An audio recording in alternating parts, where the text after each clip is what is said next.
येते. इतर कोणालाही ते नौका चालवता येत नाही. संसाराच्या हेलक्यावेने माणूस गडबडून जातो, थांबावून जातो, दुःखी कष्टी होत. अज्ञान तसंच संसारात आपण कायम ठेवतो. परमार्थ अज्ञान निवृत्तीसाठी आहे. देह ईश्वराला समर्पित आहे. बुद्धी भगवंताला जाणण्यासाठीच आहे आणि आयुष्य मोक्ष प्राप्तीसाठीच आहे.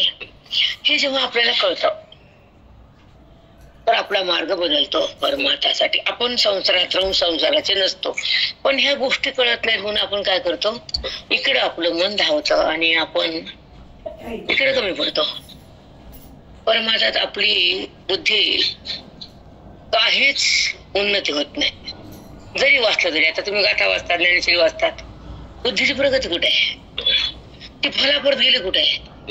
मग आता काही न केल्यापेक्षा काहीतरी केलेलं बरं. उपाशी मेल्यापेक्षा शिळे तुकडे खा, उकडा, मागून आणा लोकांची शिजुरी, नाहीतर मागा मागून ते ताटली घेऊन मागतात ना माधुगिरी, पण खायची. पण आपलं कुठे? माधुगिरी खाल्ले लोकांच असते ना, आपल्या कष्टाचं नाही ना. मग मोक्ष आपल्या कष्टाचं खातो, साधना करतो, संताला बसतो आणि ग्रंथामध्ये जगतो, ओवीमध्ये मन ठेवतो आणि स्वतः तिथं पाहतो. त्याला लोकांच्या माधुगिरीची गरज नाही भीक मागायची, आहे का? त्याला स्वतःच काही नाही म्हणून माधुगिरी जगायचं. त्याचं घर, त्याचं घर, त्याचं घर, आहे ना. पण जेव्हा स्वतःची उन्नती होते, त्या देहामध्ये परमभक्ती तयार होते आणि ज्ञानाचं चिंतन होतं, बुद्धीचं मंथन होतं, विवेकाची संपत्ती येते, साधूची प्राप्ती होती आणि हृदय रावळ होत, परमात्म्याचं दर्शन होतं, अंतरंगात राहता येतं आणि स्वतःला स्वतः पाहता येतं. त्याला मोक्ष नाव जगत देत, वेद देतो. जगत कशाला सिद्धच नाही ते. अशा स्थितीला मग काय म्हणतात? मोक्ष. जी रचना असते ना मोशी भगवंताकडून असते, कारण त्यांचं मंगल केलं की ते येतात. बरोबर आहे ना. की जेव्हा साधना ही कोणती असावी? भगवंताला पाहण्याची, भगवंताचं नाम घेण्याची, भगवंताच्या प्राप्तीची, भगवंताला ओळखायची आणि भगवंत व्हायची. म्हणजे असे नाना मार्ग आहेत. मग अलग अलग मार्गावर असणारे जे देवाला मागतात म्हणून साधना करतात, भीक मागायचं आहे ना. मग भीक मागण्यात मोक्ष आहे का? नाही. आणि आयुष्य चाललं की भीक मागायसाठीच करावं लागते, म्हणजे करणारे म्हणते. बरोबर आहे ना. मग कुणी जर मागायला आलं सारखं तर आपलं डोकं उठतं घरात. एक सांगते नीट, आता उष्ण द्या, उष्ण ती म्हणते माय आली माही मुळावर काहीतरी मागते. आता आपल्या इथं त्याला बघितलं लागत की नाही, सारखं दारला येते माय काहीतरी मागायला आली आहे ना. मग तिचं आपल्याला आवड तयार होत नाही. तिची होती का आवड? नाही. पण मग तसं वृत्ती जर भगवंताला भीक मागत असेल तर भगवंताला आपण आवडत नाही. समजलं का? पण साधक मागण्यासाठी जातच नाही आणि संसारी मागण्या वाचून देवाकडे येतच नाही. या दोन गोष्टी अटल सत्य आहेत. साधक मागतच नाही, संसारी मागित तशा जगतच नाही. भीक मागायची सवय लागली. म्हणून भिकारी म्हणजे संसारी आणि अधिकारी म्हणजे साधक, नाही का? अधिकारी भिकारी रियाल की. मग काय मागावं? तुझं साध्य, तुझा विचार, तुझा विवेक, तुझी प्राप्ती, तुझं सान्निध्य, तुझी ओळख, तुझं ऐक्य, तुझी प्राप्ती, तुझी अनुभूती, हे मागावं. देतो तू, पण मागताच येत नाही आपल्याला. येतं का मागता? नाही. हे संपत नाही नाच का संसार? संपतो काही कम संपत नाही. संसार संपवा का संपवतो का? संपत नाही.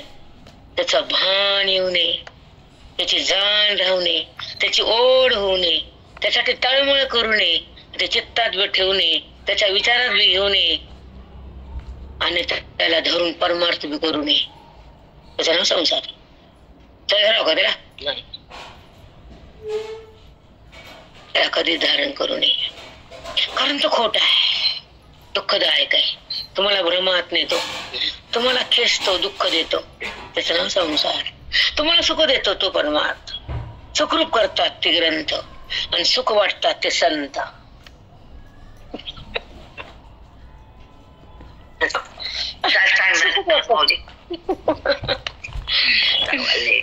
सुखच वाटतात, संसारी दुःखच. त्याच्यामध्ये दुसरं हाच काय जायला. म्हणून याचनाच करत त्यांच्याकडनं अपेक्षाच नाही करायची. हे माकडं आले की तोंड बंद तंत्रायचं. त्यांच्यापेक्षा द्यायला काय घ्यायला काय, काहीच नसतं, रिकामडबडी. म्हणून साधक कसा आहे, संसारी कसे आहेत, आणि मुक्त कसे आहेत, आणि भक्त कसे आहेत. 4 कोटे आहेत की.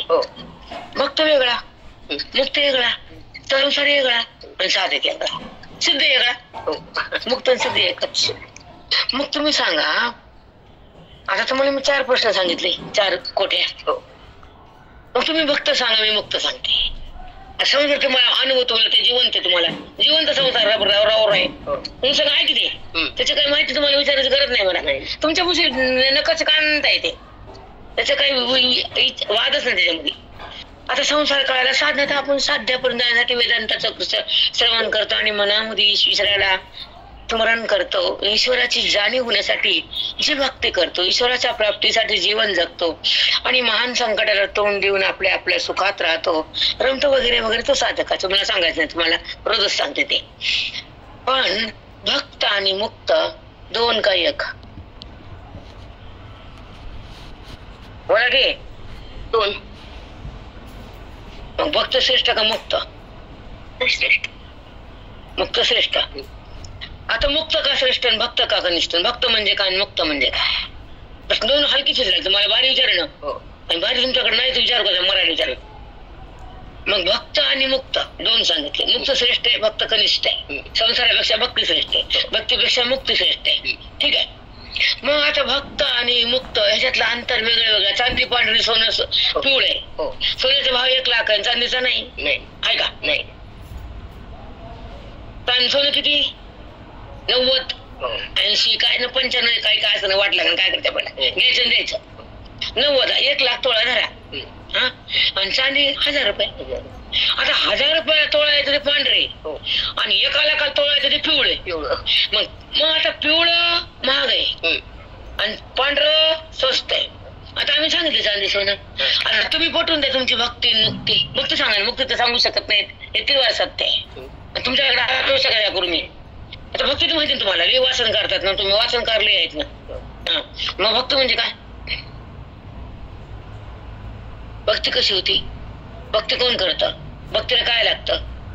भक्ती कधी प्रगट होती? भक्तीचे फळ काय? आता तुम्हाला उत्तर सांगायला त्याचे पॉइंट मांडा की. भक्ती म्हणजे काय? काय भक्ती म्हणजे देवाची आराधना करायची, नमस्कार करायची. हा बरं, नाही फरक ना सांगा त्याच्यामधला. मुक्तीपेक्षा कनिष्ठ आहे ना भक्ती. मग का त्यांनी सांगितलं मी पांढरी कमी हलकी आहे, 1000 रुपये तोळा आणि ते 1 लाख रुपये तोळा, म्हणून कनिष्ठ सोनं श्रेष्ठ. मग तसं तुम्ही मांडा ना तुमचं. कळालं माझं उत्तर बरोबर आहे का, चुकलं माझं? हो बरोबर आहे ना. मग तुम्हाला यायला का मांडता ते? नाही ना. मग हे साठी तुम्हाला विचारलं. मला माहिती तुम्हाला सांगता येत नाही, ते पण जातच नाही बुद्धी. पण आपण कुठपर्यंत हे सांगण्यासाठी तुम्हाला बोलले. फक्त मला तुम्हाला पैसे मागायचे का? मला काय फीस आहे का तुमची? काहीच नाही. पण जेव्हा हे काही विचारधारा नसतेच, म्हणून हे तुम्हाला सांगावं लागतं की भक्ती सुद्धा कळत नाही आपल्याला. आता ऐका, भक्ती म्हणजे काय? जे प्रेम आपण देहाला, नात्याला, घराला करतो, ते प्रेम ईश्वरावर होतं. आणि ते प्रेम हृदयात उत्पन्न होण्याची अवस्था जी असते पुण्याची, पुण्यामुळे भगवंतावर प्रेम जात होतं, पापामुळे देहावर मन येतं आणि विकारामुळे विषाकडे जातं आणि निर्विकार अवस्थेमुळे संत महात्मा होतो. तो भाग वेगळा. संतांचं मला सांगायचं नाही. आता मला सांगायचं भक्ती कशी आहे. भक्तीमध्ये श्रद्धा असते, भक्तीमध्ये जिव्हाळा असतो, भक्ती ईश्वरा वाचून मन रमत नसतं आणि भक्ती वाचून ते जगत नसतं आणि ते भगवंताचं प्रेम तिथं उफळत असतं. तेव्हा तो संसारातून जरा बाजूला असतो. आणि तो भक्त असतो, प्रेमळ असतो, श्रद्धाळू असतो, पुण्यवान असतो आणि तो ईश्वराला प्रेम करतो. जेवढं प्रेम संसाराचं तेवढं प्रेम भगवंताचं तर त्याच्यापाशी जेव्हा असतं तर तो भक्त ठरतो. पण जर प्रेम कमी असेल तर सक्त ठरतो. देहाचं प्रेम, विषयाचं प्रेम, नात्याचं प्रेम, घराचं प्रेम, त्या प्रेमामध्ये जो मन ठेवतो तो भक्त नाही, तो कनिष्ठ आहे. पण ज्याला हे सोडून तिकडं मन असतं आणि तो भक्त, मग त्याच्यापाशी श्रद्धेचं साधन आहे. हृदयामध्ये श्रद्धेची उत्पत्ती आहे आणि तो भगवंतापासून भिन्न आहे. जवळ आहे भगवंताच्या नाही. हा, मग ही त्याची टप्पे येतं कोणाचे, भक्ती लोकांचे. मग तुम्ही वाचा तर मी कसं काय सांगू शकते? भक्ती तुम्ही करायलात ना, आणि मला सांगतं कसं काय यायला? येते साधक आलं, येते सगळं. म्हणजे भक्तीतून ज्ञानाकडे गेलेत ना, करीत करीत म्हणून आज उत्तर चुकलं नाही. आता ऐका, भक्तीमध्ये जो जिव्हाळा असतो भगवंताच्या प्रगट असलेल्या, अप्रगट परमात्म्याचे जिव्हाळा नसतो. कारण साकाराला मध्ये मन वेड असतं आणि निराकारापासून ते मूड असतं, जड जड मूड. मग जो दिसतो तो परमात्मा आहे, बाकी खरा परमात्मा त्याला माहित नाही. बरोबर आहे? एका अंशाने तो माग आहे, त्याचं आवरण आहे, त्याच्यापाशी आवरण आहे का निरावरण आहे? ते नाही, आवरण आहे ना. आवरणात तो बुद्धी म्हणजे अज्ञानात आहे आणि आवरणात बुद्धी म्हणजे तो ज्ञानात आहे. तो भक्त आहे पण हा भक्त नाहीये, हा भक्त भिन्न आहे आणि हा भक्त ईश्वराशी अभिन्न आहे, तो ज्ञानी. मग भक्तीमध्ये एक टप्पा राहिलेला आहे, भक्तीमध्ये भेद तयार झालेला आहे आणि भक्ती शिवाची ओळख नाही, एकता नाही. तो शिव आणि मी जीव ही भावना उत्पन्न होती आणि व्यक्ती ईश्वराला आहे म्हणती आणि त्या खऱ्या भगवंताला नाही म्हणती. म्हणून मध्ये भेद आला की खरा भगवंत बाजूला गेला आणि निरुपाधिकाचा साक्षात्कार तसाच राहिला आणि आकार घेऊन परमात्मा जो आला त्या आकारालाच त्यानं मन दिलं, निराकारातून ते बाजूला तसंच राहिलं. मग भगवंताचं प्रत्यक्ष दर्शन न होता मध्ये भेदाच्या माध्यमातून वृत्तीच्या साह्यानं जेव्हा तो दर्शन देतो तर तो दर्शन भिन्न रूपानं असतं. म्हणजे जेव्हा भेद संपतो, उपाधीचा निराश होतो, भगवंत आणि भक्त एकत्र येतात, तेव्हा जीवन मुक्त असतो. तेव्हा भगवंत भिन्न नाही आणि साधक ईश्वरापासून बाजूला नाही. म्हणून तो ज्ञानी भक्त श्रेष्ठ आहे, कारण तो ईश्वरामध्ये प्रविष्ट आहे. काय रचना आली, खूप छान आलं, खूप सुंदर आलं. मला ही मांडणी तेवढं मला महाराजांना विचार वाटत होतं. मला हे उत्तर आता आलं, मला येत नव्हतं अगोदर. आता अवस्था बदलली ना बेटा. तर मला वाटायचं का गाथा दुपारी सांगते ते वेगळंच बोलतात, सगळा विचार सागर जगाचा वादच करतात, उच्च जातात, उंच कुठेच बोलतात. महाराज भाषा सोपी नव्हती, होती का सोपी? नाही. घर घर घर घर फिरायचं आपटायच्या खाली दान दिशा. त्याचा महाराज चिंत समाधी झालं, त्या बायकाला बोललो जिंतूर तुमच्याकडे जवळ या म्हणलं समाधी. ते लोक जवळ तिकडं आले, 7 दिवसात या माय म्हणलं. माझा पाठ बंद केला मी, माझ्या महाराज माझा पाठ काय झाला, माझ्या गुरुपुढे कोण आपण मोठेले. बरं म्हणले, आल्या. मग मी तिथंच राहिले रूमवर, मी घरी आले 7 दिवस. आणि मग माझ्या बायका एक दिवसा दुसऱ्या दिवशी आल्या थोडस. म्हणलं काम अर्ध्या कमी झाल्या, पुन्हा कोणी झालं दुसऱ्या दिवशी. आता काय बोलू, काहीच बोलताय नाही. मी अडकले महाराज सेवेत, मला हलताय नाही डुलताय तिथून. महाराजाला रूमच्या बाहेर गेलं पडत नाही. तुम्हाला माहिती कसं बाबा महाराजाचा कडक दरवाजा कुठं आली तिथंच बसून राहायचं. त्यांच्या कोणचं काम आहे ते करायचं, वाचन करायचं. परमाचा शौक काय केलं मत होतो रूम मध्ये. आणि मग आता कुणाला बोलू, फोन बिला त्यानं महाराजाला आवडत नाही असं बाहेर गेलेलं मध्ये आलेलं. पुन्हा एक दोघे आल्या. मी म्हणलं काम बाकीच्या काय तुमच्या घरचं कळत ना, राग घेऊ नका, सॉरी. काहीच कळणं आणि मग माझं कसं तुमचं कळतं, काय बोला आता. काहीच कळणं बताई आम्हाला, थोडं थोडंच कळायला. आम्हाला हे आवडतं नाही. इतकं सुंदर सांगायलेत ना, म्हणजे अधिकार कमी आहे. पण त्यांची मांडणी वेगळी आहे, मांडणी मला. तुम्ही मला किद्दा म्हणतो, मला किद्दा मांडली मी मांडली की नाही. माझ्या महाराजांना नाव ठेवू नका म्हणायचे ना. तुम्ही काय म्हणायचं, भाई नाहीच असं नव्हतंच, मला असं बोलायचं नसतंच. त्यांच्यामुळे झाले ना. मग का ते तुम्हाला का बोलायले की त्यांची जी मांडणी होती ती उत्तम अधिकाराची होती. मध्यमाधिकाराची नव्हती. मग यांची बुद्धी मध्यमाधिकारी आणि आम्हाला महाराजांनी उत्तम केलं. त्यानं कसं बोला आम्ही विचारत होतो. आम्हाला कळलं नाही. असा दिवस उगवलाच नाही. उगवला कधी? खाणं खाणं खाणं खाण ते सांग ना. आम्ही झडणं सांग ना. झडणं तिथं पशाऱ्या नव्हती का? एकाग्र सर्वांगाचा कान, काही भान नसायचो. माझी बहीण माग यायची आणि मंगल झालं मी असायची बघायची. अगं मी तुझ्या माग माझ्याकडे बघत नाही. तुला काय बघत म्हणलं?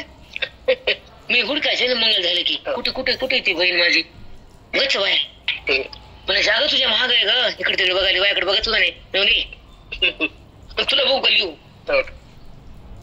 कारण बेभान होतं मन श्रवणात. ती शक्ती साधूची असते, ती मुक्ती ज्ञानातून असते, ती प्राप्ती ईश्वराची असते आणि ते सुख अमर असतं. त्या सुखातून मन बाहेर येत नसतं. कारण ते त्या लहरीच आपल्या बशी असतात ना. साक्षात संत समोर आपण काय असलं काचातून ऐकले का? काच करत नाही समोर. टाइम घड्याचा काटा चुकला नाही. चुकला कधी नाही. न 7चा चुकला, न 3चा चुकला, न 6चा चुकला. महाराजाचा एक कड्याचा काटा चुकत नव्हता होता का? नाही. मग त्या टाइम तुम्हाला हे सांगते आता ऐका. तो टाइम, ती जागा, गुरुजीचाच वास्तू, त्या परमेश्वराच्या त्या ठिकाणी आयुष्याचं धन तिथं लहरी त्या वास्तूत साठवलेल्या, त्या महात्म्याचं धन, आत्मधन तिथं धन साठवले आणि त्या तुडुंब लहरी भरलेल्या त्या वास्तूत तिथं आम्ही. आणि पुन्हा मग महाराजांचं चिंतन सतत तिथंच पुन्हा. आणि टाइम एक, ग्रंथ एक, संत एक, मन एक. मग दुसरं काही होईल का? नाही. ती तपश्चर्या तात्काळ बळद्रूप होती. कारण जागा तीच, जागेचं महत्व आहे ना. जागा तीच. ऐका, ग्रंथ तोच, टाइम तोच आणि संत बी तोच. ह्याच्यामध्ये एकदम मुक्तीचं धन हातात येतं. कारण तपस्यानं कोट बदलच नाही. ग्रंथ नाही बदलला, संत नाही बदलले, टाइम नाही बदलले, वेळ काहीच बदल नाही ना. असं होतं का तपश्चर्या? नाही. किती अवघड आहे. म्हणून ही साधना तपश्चर्या झाली आणि ती भगवंताची स्थिती आपल्या बुद्धीला झेलता आली. समोर महाराज, आपण समोर. अनाखना बोलायचं, दर लिहायचो आम्ही. पहिल्यांदा वर्ष 6 महिने कळत नव्हतं लिहायचं. आता काय कळतच नाही काय लिहावं, पकडताच येत नव्हतं. लिहिणं कुठलं आलं? धराड गुरुजी तिथं मी इथं समोर जायचं आम्ही. म्हणलं गुरुजी मला लिहिता येत नाही. बाई मी पेन खाली केला की लिहित सुरू करा, मी वर केले बंद करा. बराच स्पीड खूप. त्यांचं बोलणं का साधं होतं. मग असं करत करत करत त्यांची कृपा झाली. आणि का करत थांबायचं? झालं का म्हणायचे मला? झालं का तुझं? हा मग चला आता थांबायचे का? आणि ना चंद्रने सूर्य हे सांगायचे एक आहे की संतांच्या संगतीमध्ये हे त्या देहानं तपस्या घडली. बरोबर आहे का? खरं समोर त्यांच्या लहरी खनात आणि धनाधन आज्ञानाची माती आणि त्याला म्हणतात पोती. बरोबर की नाही? म्हणून सतसंगतीमध्ये जेव्हा आपली तपस्या होती, श्वासाचा खर्च होतात, तिथला अनर्थ टळतो, वेदाचा भावार्थ कळतो आणि त्या परमात्म्याचा स्पर्श भोगता येतो, ज्ञानाचा उत्कर्ष होतो, तेव्हा जीव महात्मा होतो, मुक्त होतो. त्या दशेनं समोर संत. किती भाग्य मावशी आपलं. लोकाला ऐकायला घर दार बंद करून पंढरपुरात 10,000 करून 4 महिने ऐकायला बैरंगात जावं. दुसरं काय मिळतं? वेदास तिथं आहे. महाराज सांगत होते आता कुठे दूध महाराज बायका मला बोलले काही ताई जास्त कळत नव्हतं, तुमचं नाही कळालं. समोर बोलल्या पाठातून कळत होतं. खान खान खान तुम्ही धरलं की त्या बुड्यापासून नेऊन ठेवतात.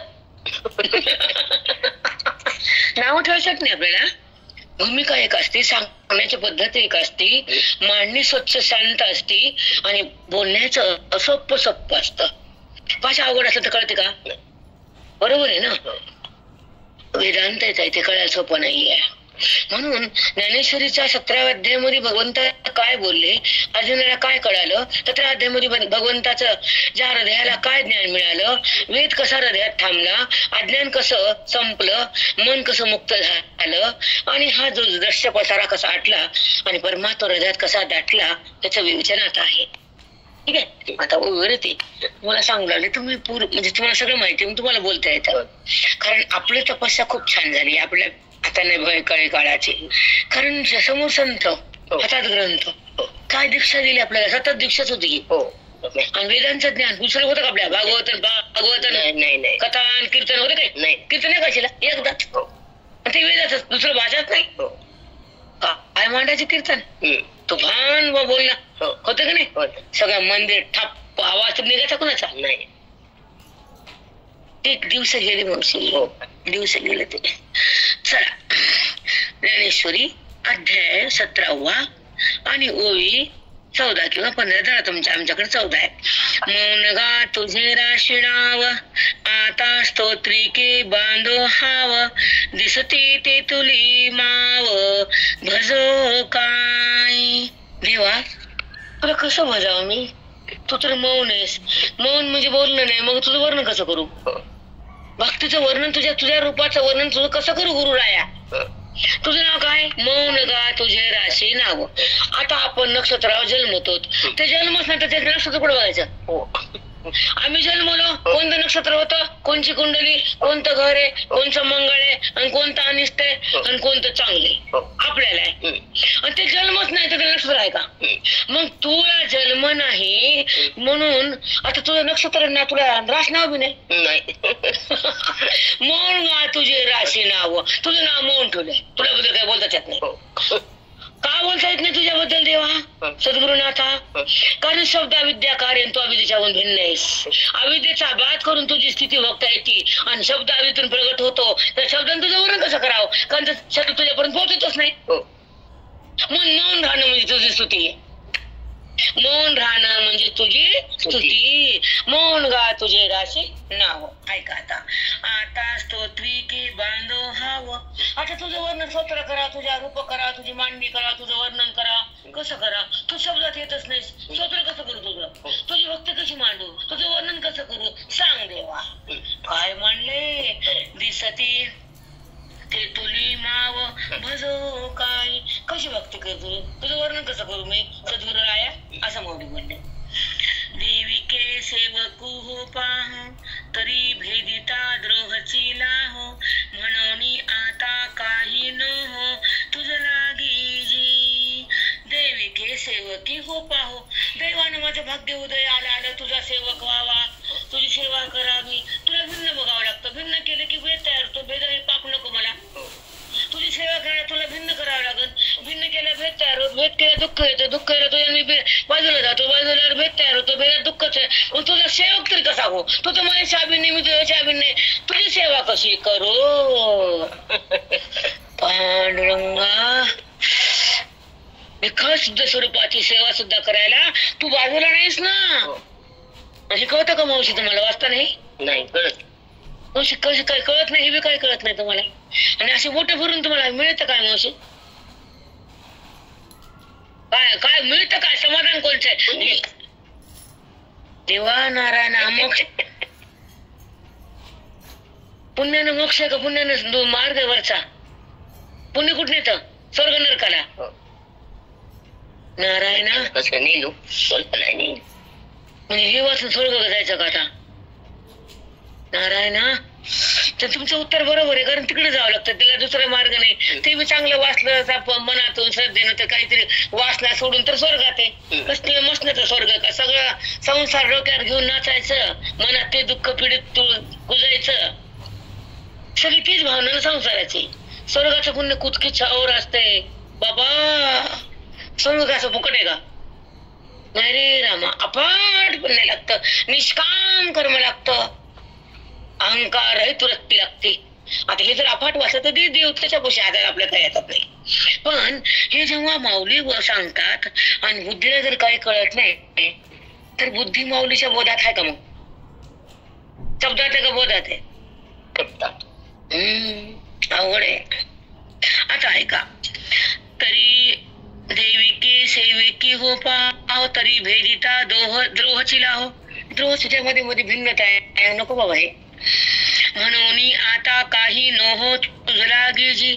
आता तुझं कसं काय करू? मला काय तुझ्यासाठी काय मला करताच येत नाही असं मला वाटायला. असं मग म्हणाले.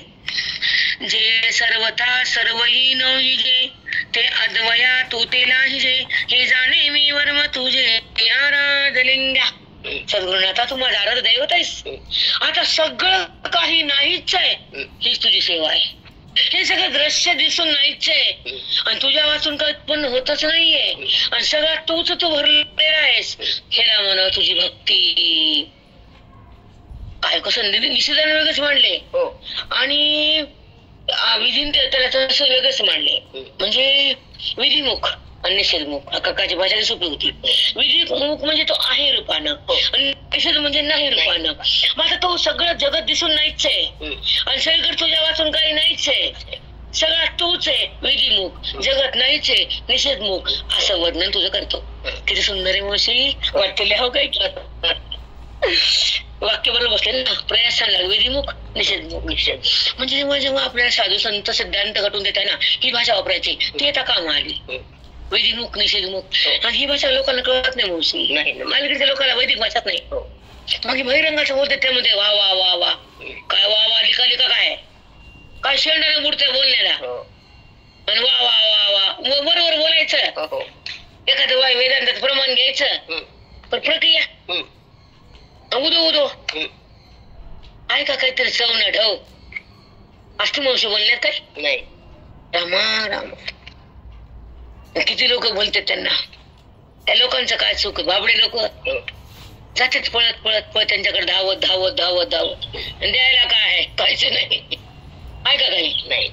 अखोल वेदांत असावा ओवीर ध्याट असावी आणि मन भगवंत बनावं. त्याला बोध म्हणावं, वेद म्हणावं. आहे का नाही. मनुष्य वेदाचं ज्ञान तर नाहीच.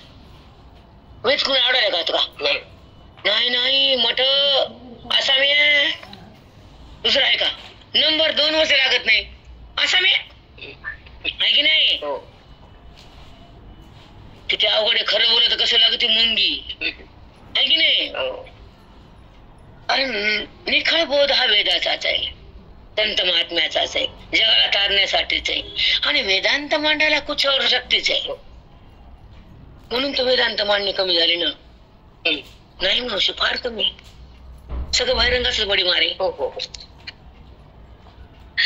आता ऐका. जे सर्वता सर्वही न हिजे हे सगळं दिसायला जगत हे नाहीच आहे. जे अद्वया तू ते लाहिजे हे जाणे वर्म मी तुझे आराधलिंग्या. जे अद्वया तू ते लाहिजे अद्वय ज्ञानानं तुझी प्राप्ती होती.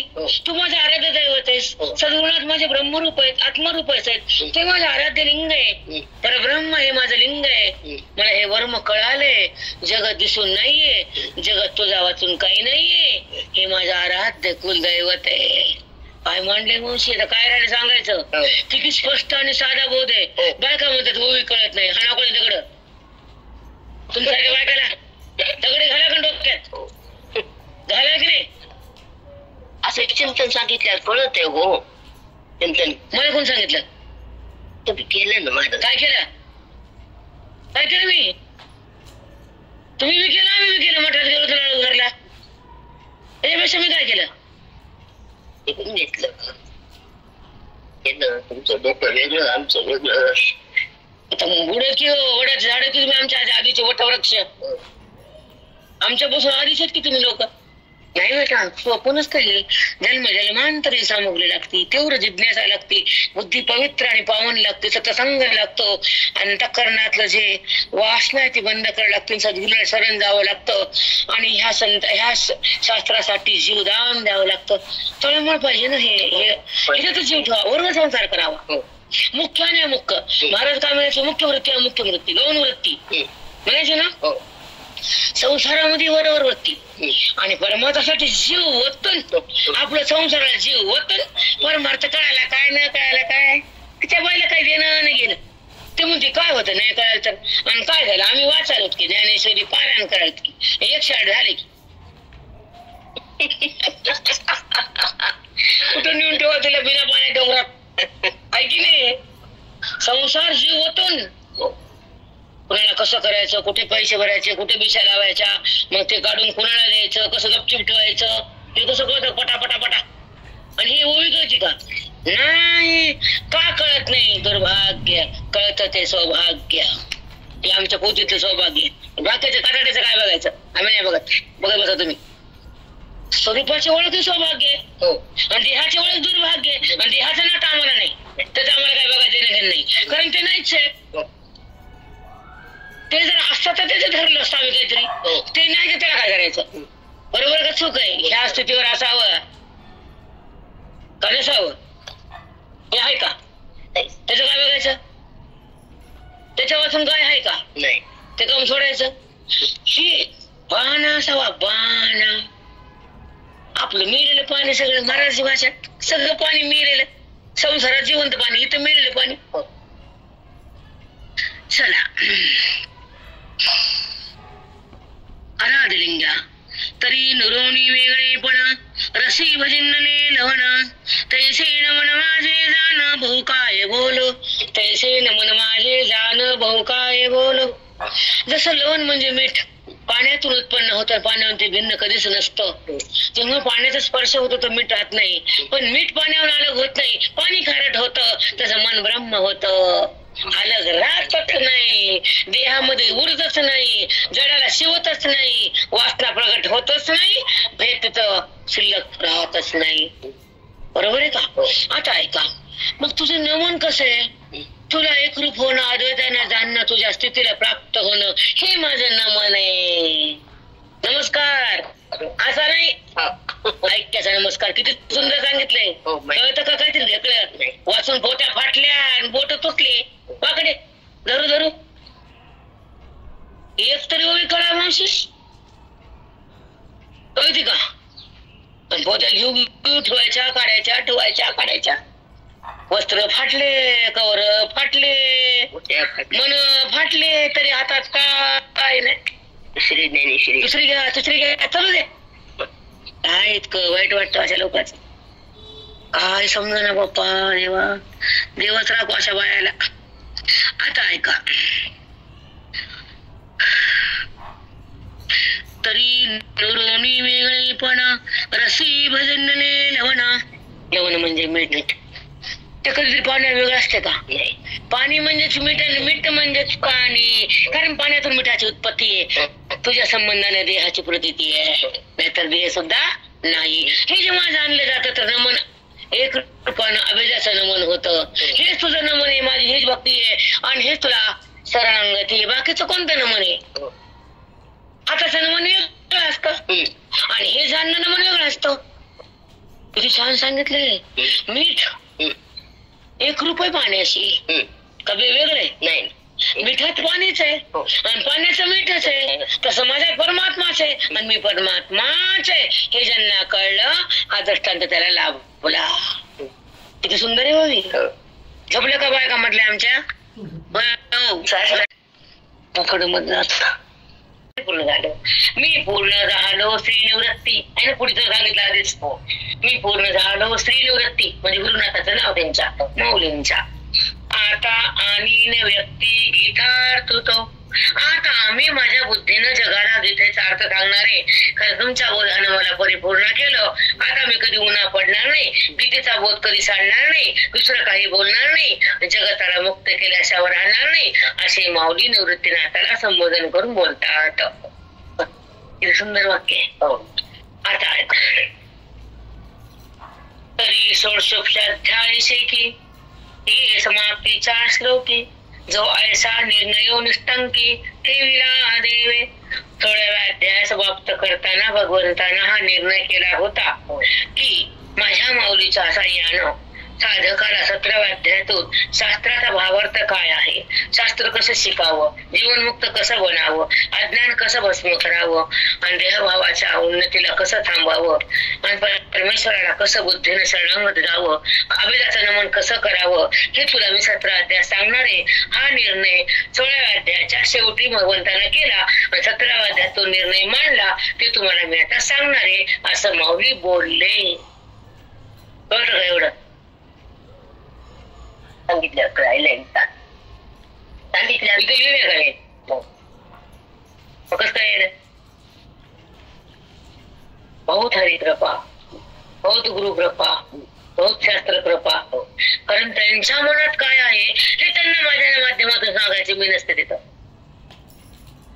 अरे खोटे.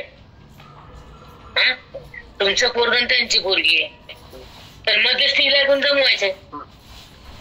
वसंत मध्यस्थीच आहेत ना चोरी करायला.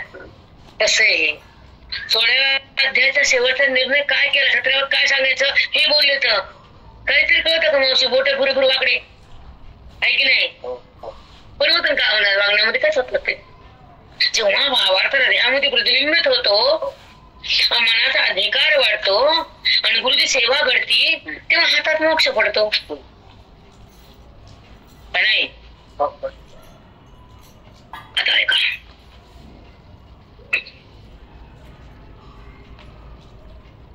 जे कृतकृत्यता जे कृतकृत्य व्यवस्था अनुष्ठावया पार्था शास्त्राची एक सर्वथा प्रमाण तुझं. त्या संसारामध्ये जन्म दिल्यानंतर मनुष्य योनीमध्ये काय करावं आणि काय करू नये हे शास्त्रानं सांगितलेलं आहे. शास्त्रात लिहिलेलं आहे. तसं जो वागतो माझ्याकडे आणि तो वागणार नाही तर यमाकडे जाईल. हे त्यांचं वाक्य माऊलींचं. कृतकृत्य व्यवस्था कृत अकृत्य काय करू नये आणि काय करावं ही व्यवस्था शास्त्रात सांगितलेली आहे. आणि त्याचे अनुकरण केल्यानंतर ते शुद्ध होतो माझ्या प्राप्तीकडे येतो. साधना शुद्ध होती माझी प्राप्ती होती आणि अंतरातला वेळ समाप्त होतो. म्हणून काय करावं आणि काय करू नये ही शास्त्राकडे बघावं. मी तुला प्रमाण दिले. प्रमाण तुझं मानसे म्हणे ही ऐसे कैसे जे शास्त्र नसे छोटी का कर्म. तेव्हा असं खरंय का मला तर वाटत ना शास्त्रानंच केलेलं कर्म करावं बाकीचं करू नये असं कसं बोलायचं मला कळलं. तो का नाही का शास्त्र किंवा नाही. शास्त्राला सोडून केलेलं कर्म जर तुम्हाला घातक बनतं तर तुम्ही शास्त्राचा नियम मोडू नका. जर ज्याला शास्त्रच कळत नाही त्याला सुटका नाही त्यांना कसं करावं. मूर्ख मतिमंद मुमुक्षुला काही काय माहित नसतं की काय करावं आणि काय करू नये. मग त्यांची गती काय पुढचा प्रश्न हा ऐकायला सखोल बरोबर आहे. एक आपण पाठ केला सगळ्या गावात तेच वाजलेला कीर्तनासाठी. हे गाव ते गाव ते गाव माणसं बदलली महाराज तेच अभंग तेच वर्मान तेच आणि त्याची लक्षणा तेच. लक्षणा आहे की नाही तिथे आहे लक्षणा नाही म्हणते इतकं कळत येत आहे.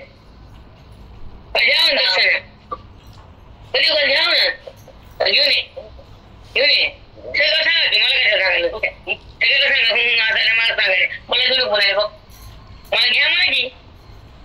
आता ऐका प्रमाण तुझं सुटिका कर्म जे शास्त्रविना नसेल सुटका कर्म. शास्त्राविना केलेलं कर्माची सुटकाच नाही भोगावंच लागतं आणि शास्त्राने केलेलं कर्म त्याला भोग नसतोच माझी प्राप्तीच असते. असं गंभीर आहे बघा. आता ऐका तरी तक्षकाची फडे ठाकोनी ते की मोती कोण काढे के नाकीचा केशू जोडे सिंहाची हे असं वागणारा एखादाच असतो. तक्षक नाकाचा फणीतला मणी काढणारा आणि सिंहाच्या नाकातला केसामध्ये बांधणारा एखादाच आहे. शूरवीर साधक मुमुक्षु मुक्तीसाठी जगलेला तक्षकाच्या फणीतला मोती काढणारा आणि सिंहाच्या त्यातला केस काढणारा तोंडातला आणि त्याला तोंडाला सिंहात केस असतात ना डबड्याला आणि ते केसावरती मणी बांधणारा गळ्यात सगळेच का नाही. कसा मोक्ष सगळे नाहीत. कसं दिले प्रयास कसा केलाय 17 वाजता वाचलं तर होतं कधी कळलं तक्षक कम कळत नाही मसू 108 बऱ्या ते झाले 108 1008 1,08,000 आणि 20 सपाट वारे तुमचे 8. वा वा काय अभिमान किती अभिमान आहे मावशी. आणि हातात काय नाऱ्या जेवायला पत्तर पत्तर हातून जेवायला बसला. ती लोक म्हणले सांगायला खाली आम्ही वाढत नाही तुला तसं देऊन तुला वाढत नाही मर उपाशी मर. अभिमान 108 झाले आणि तिथं जाऊन केले अजून केले पुन्हा वरी अहंकाराचा फडा नसतो का. एक उभी कळणार भूतान कशाचा होतो. तू बोलायला का मी चुकीचं आहे का माझं नाही माझं हो किती अवघड आहे. आता माझ्या समोर नका एक साठ झाली हा दगड गाडली. आता ऐका. मग तिने तो ओविजे, मग तिने तो ओविजे, तरीच लेणे पाविजे, एरवी काय असे जे रिक्त कंठी. मग ज्याला ते मनी ओवता येत नाही मग ते रिकाम्या काय करावं का? ज्याला कर्म कळतं त्यानं कसं कर्म करावं? ज्याला सिंहाचा मनी काढता येत नाही, नागाचा मनी काढता येत नाही, मग ते पडीतला ते नीलमणी आणि सिंहाचा केसात ओवता येत नाही, त्याच्या गळ्यामध्ये ते शोभत नाही, मग त्याचा एकमाच गळा आहे का? त्याला शास्त्र कळत नाही, त्याला काय करावं? आता प्रश्न आहे माऊलींचा, कसं सुंदर आहे. आता पुढचं आहे का? मग रिक्त कंठी, मग ज्याला काय कळतं तर रिकामा गळाच का? ज्याला कळतं तर मोक्ष नाहीच का? रिकामा गळ्यामध्ये मोक्ष नाही. किती रूपक छान केलंय.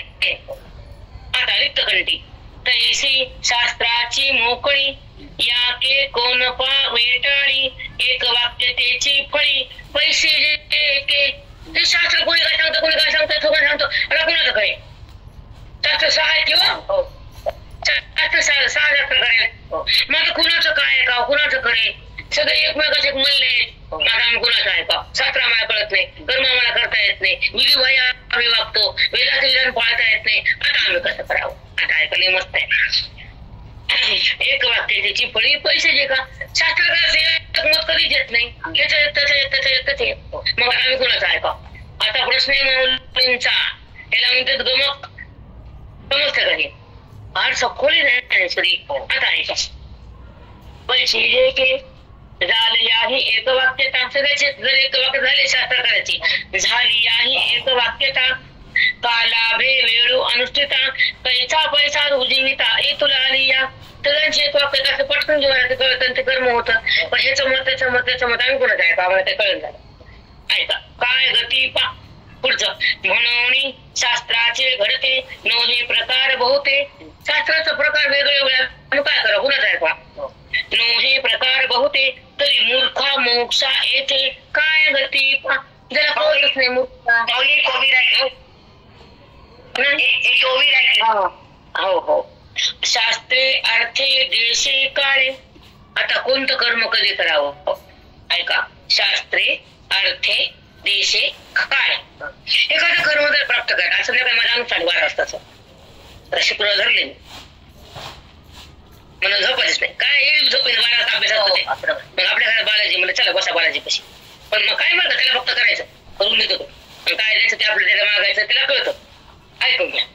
मग रात्री 12 वाजता स्नान करून जर विधीपूर्वक पूजा केली तर त्याला आपलं मनोगत कळतं, तपस्या फळाली की, आणि त्याला आपलं काय द्यायचं तो देतो. मग रात्रीचे 12 व्यंकटेशाचं पारायण, त्याच्या विधीनुसार पूजा, संकल्प, आपली श्रद्धा एकत्र आली तर व्यंकटेश पावतो. त्याला म्हणायचं शास्त्रे अर्थे देशे काळे. कळायला का? 12चा टाइम, बसण्याची जागा, फोटो त्याचा, संकल्प त्याचाच, आणि ग्रंथ त्याचाच, आणि सिद्धी पण त्याचीच. शास्त्रे अर्थे देशे काळे. कोणतं कर्म करताना कोणतं शास्त्रानुसार करावं, कोणत्या देशात करावं, पूजा केली तर केव्हा करावी, काळ कोणचा असावा, सकाळचा, विधी कसा वागावा, पूजा कशी करावी, नैवेद्य कसा दाखवावा, पाणी कसं फिरवावं, आहे ना? हे त्याला आहे ना काही नियम, तर ते कर्म पूर्ण होतं, नाही तर कर्म अपूर्ण होतं. शास्त्रे अर्थे देशे काळे, या चौही जे एक पडे, या सगळ्याच एक रीतीनं मांडणी केली. तो उपाय के मिळो आंघोयासी, हे सगळं कळतं का? नाही. ते उपाय के मिळो आंघोयासी, हे सगळं कळत नाही. कोणाचं कर्म कसं, कोणाचं कसं ते आम्हाला माहित नाही. आता ऐका. मग त्यानं कसं करावं असा प्रश्न अर्जुनाचा आहे. आता म्हणून शास्त्राचे घडते नवहे प्रकार बहुते, तरी मूर्खा मोक्षा येते, काय गती बा. हे शास्त्र म्हणतं असं करा, ते शास्त्र म्हणतं ते तसं करा. सामोदं माझं गाय आहे का, ते म्हणतं हे तुमचं कोणते औषधाचं ते वेगवेगळे ना सांगणारे आयुर्वेद. मग आम्ही कुणाचं ऐकायचं? आता ऐका. कुणाचं खरे? आता त्या मुमुक्षुला, मूर्खाला, मूळ लोकांची गती काय? मग कर्म असं करून अर्धवट. ऐका त्याची गती सांगा म्हणले. हा पुसावया अभिप्राव, हा प्रश्न केला अर्जुनानं भगवंताला. जो अर्जुन करी प्रस्ताव, तो 17व्या ठाव अध्याया येत. त्या प्रश्नाचं उत्तर 17व्या अध्यायामध्ये भगवान देणार, तुम्ही ऐका असं अर्जुन बोलायले. तरी सर्व विषयी प्रश्न जो सकाळी प्रविष्णू कृष्णा येणं मला कृष्ण अर्जुन ते जो आता कृष्ण अर्जुन कृष्ण एक झाले. सर्व विषयी प्रश्न तहान लागले ना सगळ्या गोष्टीचं ऐकायला. तहान लागलेला अर्जुन आहे, सांगणार कृष्ण आहेत, पण दोघांचा बोध एक आहे. दोघं एका ठिकाणी आले. कृष्ण अर्जुन कृष्ण म्हणले. दोघं एकत्र आले. दोघांची स्थिती एकपणावर आली. कारण अर्जुन हे ऐकताना पावन झाला आणि अर्जुन कृष्ण कृष्ण झाला. कृष्ण सांगताना भक्तीमध्ये कृष्ण भगवंताच्या अर्जुनाच्या एकरूप झाले, कारण प्रेम वाढलं. कृष्ण अर्जुन झाले, अर्जुन कृष्ण झाला. दोघांचा संगम झाला. अमृत कुंभ म्हणते त्याला. हे कुंभ आमच्या महत्वाचं. तुमचा तिथला कुंभ तुम्हाला. चला ऐका बघा. कृष्णाही नवल कृष्ण अर्जुनत्वे जे. अर्जुनत्व म्हणजे अर्जुन कृष्ण दोन राहिले नाही. 17 अध्याय ज्ञान ऐकलं अर्जुन कृष्ण भिन्न राहिलं का? अर्जुनत्वे जे तुमचे बोट असे, तुमचं मन नसते. तुमचं वस्त्र काय आरती. तर एक फोन घ्यायचा हो, माहित आहे? हो हो घ्या माऊली घ्या घ्या. अर्जुनत्वे जो. अर्जुनत्वे म्हणजे कृष्णामध्ये अर्जुन विरून गेले, कारण तो परमभक्त झाला. त्याच्या निमित्ताने गीता आली. सगळं जग धन्य झालं. अज्ञान भस्म केलं. अर्जुनाच्या निमित्तानं कृष्णानं जगाला वेदाचं ज्ञान दिलं. अर्जुनत्वे जो तो कृष्ण अर्जुन बनला, अर्जुन कृष्ण बनला. त्या बोधामध्ये 17व्या मध्ये दोघांचे एक रूप दाखवलं. कळतं का वय? तुम्हाला बोलले ते राग मी सोडत नसते. खोटं बोलणाऱ्याला धडकून काढत असते मी. पूजा करू तुमची पूजा करायची. दोष चूक आहे. 90%चा विद्यार्थी, 100%चा विद्यार्थी, 30%चा विद्यार्थी आणि नापास विद्यार्थी सगळ्या बघायचं नापास सारखा सोनी.